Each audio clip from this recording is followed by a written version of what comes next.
우리는 계속 이제 창세기 후반부 요셉의 이야기를 보고 있습니다. 요셉을 잃고 슬퍼했던 아버지에게 같은 고통을 줄 수 없다며 막내 베냐민 대신에 자신이 기꺼이 요셉의 종이 되겠다라고 애원하는 유다의 진심 어린 간청과 또 아버지가 자신을 잃고 얼마나 슬퍼하셨는지를 알게 된 요셉은 이제 더 이상 감정을 주체하지 못합니다. 그는 시종들은 모두 물은 후에 울었는데 바로의 궁정에서도 들릴 전도였습니다. 요셉의 이러한 울음은 두 가지로 바라볼 수 있습니다. 먼저 요셉은 형들에게 아버지께서 아직 살아계시니까 라고 묻는 것으로 보아 아버지에 대한 그리움이 폭발했다고 생각할 수 있습니다.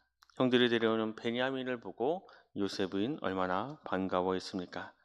그리고 유다의 이야기를 통해서 자신이 죽은 줄 알고 슬퍼한 아버지를 생각하니 아버지를 향한 그 그리움에 울음이 나올 수밖에 없었습니다. 두 번째는 하나님의 은혜에 대한 감사함에 감정이 북받쳐 또 울었습니다.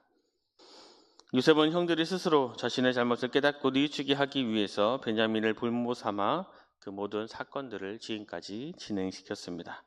그리고 형들은 그러한 사건들을 통해서 아버지와 동생을 위해 기꺼이 자신을 희생하는 사람으로 변화된 것을 요셉은 보았습니다. 요셉은 이 모든 것을 이루어 주신 주님의 은혜에 감사하며 목 놓아 울었습니다. 요셉은 놀라서 어찌할 바 모르는 형들에게 자신의 정체를 밝히며 하나님의 섭리하심을 이렇게 이야기합니다. 4절 후반부부터 5절까지 보면 나는 당신들의 아우 요셉이니 당신들이 애굽에 판 자라. 당신들이 나를 이곳에서 팔았다고 해서 근심하지 마소서. 한탄하지 마소서. 하나님이 생명을 구원하시려고 나를 당신들보다 먼저 보내셨나이다. 분명 형들이 나를 즉 요셉을 애굽에 팔았지만 이는 하나님께서 우리의 목숨을 살려주시려고 나를 먼저 애굽에 보내주신 것이기에 걱정하지 말고 자책하지 말라라고 형들을 위로합니다. 그리고 6절에서 8절 말씀에 보면 이 땅에 2년 동안 흉년이 들었으나 아직 5년은 밭가리도 못하고 추수도 못할지라.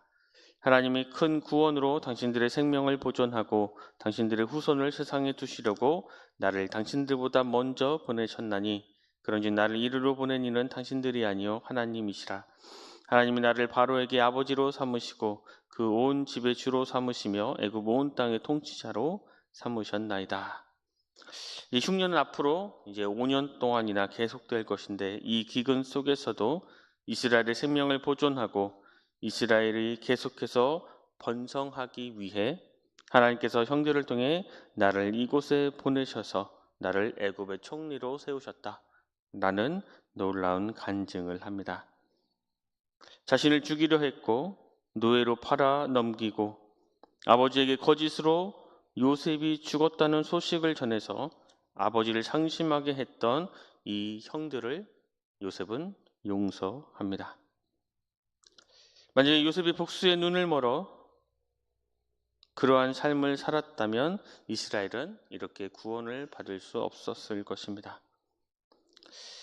요셉이 애굽의 총리로 발탁된 것이 30살이었고 7년의 풍년 후에 온 지면에 흉년이 들었고 흉년 2년째에 식량을 구하기 위해 애굽에 온 형들을 요셉은 만났습니다. 17살에 애굽에서 팔려왔으니 약 22년 만에 형들을 만난 것입니다. 요셉은 한눈에 형들을 알아보았지만 형들은 요셉을 알아보지 못했습니다. 원수는 외나무 다리에서 만난다고 22년 만에 자신을 그렇게 팔아버린 형들을 마주한 요셉의 심정, 그것은 과연 어땠을까요? 가해자는 자신의 잘못을 잊어버릴 수 있지만 피해자는 자신의 당한 일을 절대로 잊지 못합니다. 요셉은 지금 당시 최대 강대국이었던 애굽의 총리입니다. 아주 사소한 이유를 대서라도 히브리 사람을 죽일 수 있는 아주 막강한 권력을 가지고 있습니다.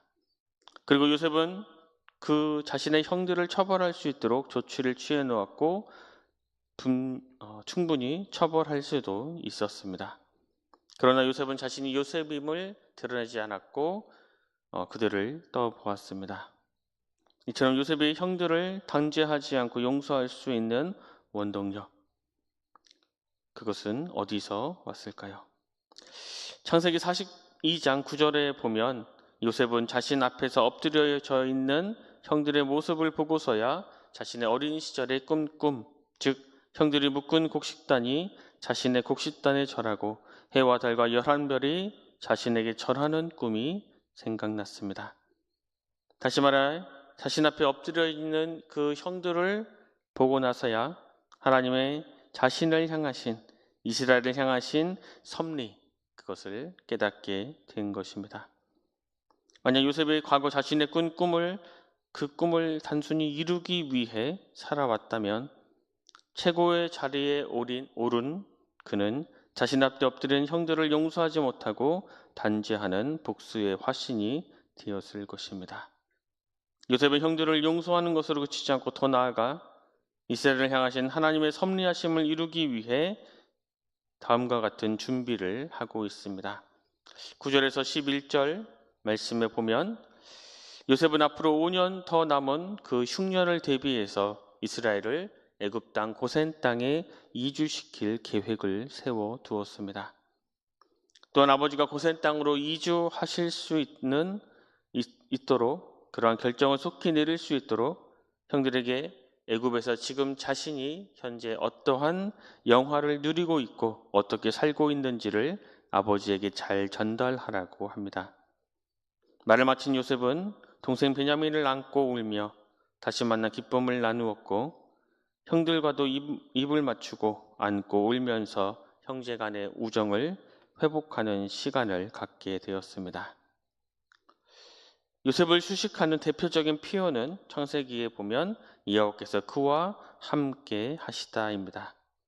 그런데 창세기에서 이 표현이 나타난 것은 야곱이 애굽의 보디발 장군 집에 노예로 팔려왔을 때입니다.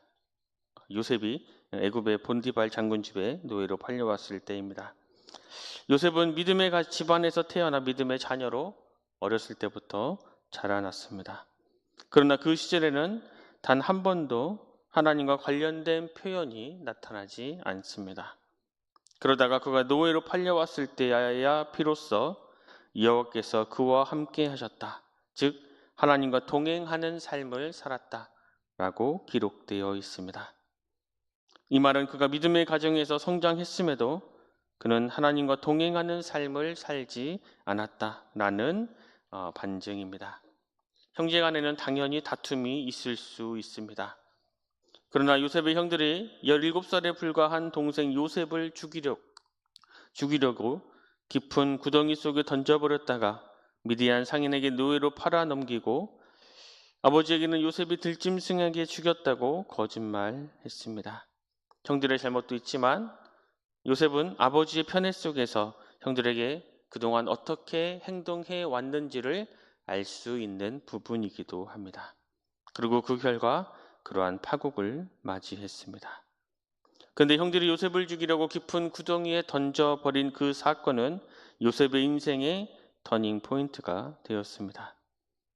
요셉은 집에서 아름다운 채색 옷을 입고 예배를 드리는 과정에서는 하나님을 결코 만나지 못했습니다. 그러나 광야의 구덩이 안에서 발가벗겨진 그 투성이의 보잘것없는 모습으로 죽음 앞에서 자신의 실체를 자각했을 때에 비로소 요셉은 하나님을 만났습니다. 하나님 앞에서 철저히 자신을 내려놓은 요셉은 더 이상 오만방자한 요셉이 아니었습니다. 그는 하나님께서 함께 하시는 자가 되었습니다. 그런데 하나님과 동행한다고 해서, 하나님과 함께 한다고 해서 그 요셉의 삶이 결코 평탄하지만은 않았습니다. 누명을 쓰고 죄수가 되었습니다. 그러나 그는 여전히 하나님과 동행하는 삶을 살고 그런 그를 하나님께서 애굽의 총리가 되도록 역사해 주셨습니다. 요셉은 하나님께서 자신을 애굽의 총리로 세워주신 이유를 총리가 된 지 9년째 자신을 넘긴 형들을 만나는 순간 깨닫게 되었습니다. 바로 이스라엘을 이 기근으로부터 구원하시려고 하나님께서 자신의 삶의 모든 순간에 걸쳐 역사하셔서 자신을 지금 이 순간, 이 자리에 세우셨다는 사실을 말입니다. 이 사실 앞에서 요셉은 더 이상 형제를 향한 원망도 없었고 형제를 미워할 수도 없었습니다. 하나님께서 이스라엘을 구원하신 이유는 이제 그 후손을 통해 메시아신 예수 그리스도를 이 땅에 보내셔서 우리를 구원해 주시기 위함입니다. 하나님께서는 이 땅에 예수 그리스도를 먼저 보내셔서 우리를 구원해 주셨습니다. 그렇다면 우리를 향한 하나님의 섭리는 당연히 우리를 통해 주님을 모르고 믿지 않는 사람들을 구원하는 것입니다. 그 구원의 뜻을 이루시고자 주님께서는 지금 우리를 각자의 삶의 자리에 보내주셨습니다. 우리의 삶을 되돌아보면 하나님의 은혜가 아닌 것이 없었고 하나님의 도우심이 아닌 것이 없었습니다. 요셉과 함께 하신 하나님께서 우리의 삶의 모든 순간 함께 하시고 역사하셨습니다. 힘든 순간, 고통의 순간, 또 기쁨의 순간, 또 슬펐던 순간, 이 모든 것이 우리를 향하신 하나님의 섭리하심이었습니다. 이것을 온전히 믿고 우리에게 허락해 주신 우리 각자의 삶의 자리에서 우리의 부모님, 우리의 형제 자매, 그리고 우리의 이웃들을 사랑하고 존중하고 또 그들에게 우리의 삶을 통해 하나님의 살아계심을, 하나님의 섭리를 온전히 증거하는 우리 모두가 될 수 있기를 간절히 소망합니다. 기도하겠습니다.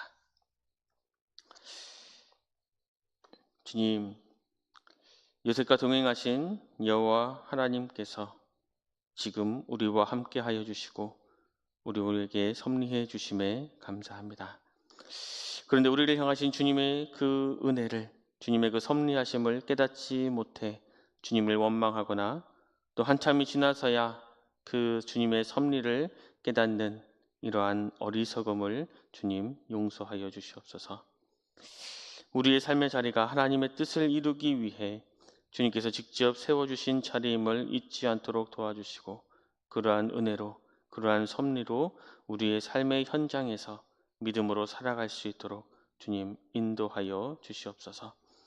그래서 우리의 삶의 모습을 통해서 하나님의 살아계심을 우리의 이웃들이 또 우리의 또 가족들이 깨닫게 하여 주시고 우리가 입술을 열어 주님을 증거하지 않더라도 우리의 삶을 통해 주님을 증거하며 살아가는 증인의 삶을 살아가게 하여 주시옵소서. 모든 것 감사드리며 귀하신 예수 그리스도 이름으로 간절히 기도드립니다. 아멘.